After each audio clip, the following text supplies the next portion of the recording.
عموماً یہ کہا جاتا ہے نا کہ اگر آپ کے اوپر فرض روزے ہیں تو پہلے وہ پورے کریں پھر نفل پہ آئیں، لیکن اس روزے کی فضیلت کی وجہ سے آپ اس دن کا روزہ رکھ لیں، پھر اس کے بعد باقی قضا پوری کر لیں۔ یعنی فرض کی قضا سے پہلے خاص دن کا نفلی روزہ رکھنا جائز ہے، یعنی اگر کسی نے فرض پورے نہیں کیے تو نفلی سے محروم نہ رہے۔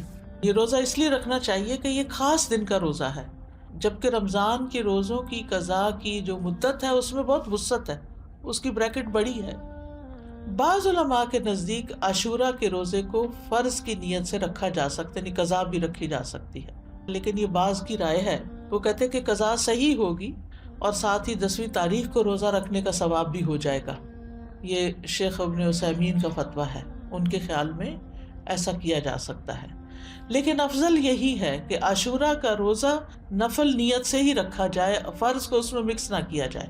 لیکن 9 اور 11 کا روزہ قضا کی نیت سے رکھنا جائز ہے، یعنی 10ویں کا روزہ قضا کی نیت سے نہ رکھے لیکن 9ویں اور 11ویں کا رکھ لے۔